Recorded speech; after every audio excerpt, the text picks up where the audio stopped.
This is a video about how to do a crayon rubbing of your carving before you ink it to get an idea of how the image may print.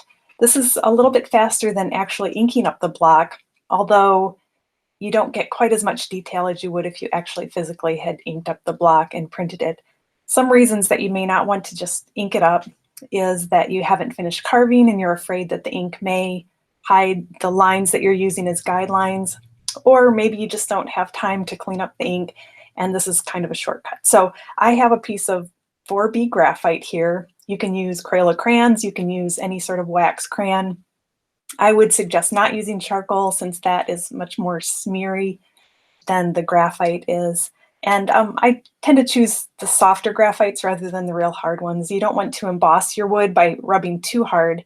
And I always suggest using the side of the graphite rather than the tip. The tip is going to draw lines across and it's going to be really hard to tell what you're doing. So really the goal is to have that graphite laying as flat on the block as possible as you're doing the rubbing. So I'll apply a fresh sheet of newsprint here. This is just very cheap paper. You can use tracing paper. You can use a sheet of copier paper. And I'm going to tape it securely to the block so that it's not wiggling around while the graphite is being rubbed over it. So this is the textured side of our block, and I'm pressing quite firmly using just the side. If you remember which way you carved your block, you might want to run the graphite in a direction that's perpendicular to those cut marks so that they're not kind of ripping up the paper so much.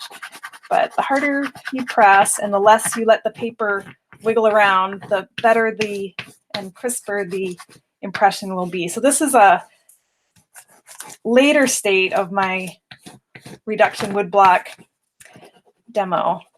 So this is the last color that ends up getting printed, but I wanted to show you how some of these areas where I've cut away parts of the block are still rubbing up, and that means the roller probably will also pick up ink in those areas.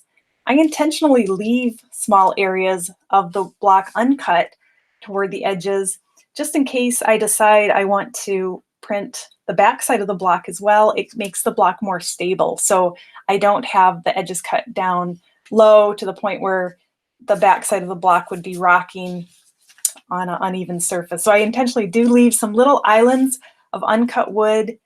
It also helps with inking because then the brayer is not as likely to drop down and ink the lowered areas where you don't want them to ink. So leaving a few little bridges or high mountain peaks on your block is real helpful. And you can always, if you don't want them to print, you could block them out with tape as you're inking and then peel away the masking tape. Or some people will go ahead and let ink hit those areas of the block as they're rolling up their block, but then we'll go in and before they put the printing paper on there, they'll wipe away the areas that accidentally got ink on there. So there's some ways that you can still not have those areas print, but leave parts of the block raised for other purposes, like keeping your block stable when you're working on the back side.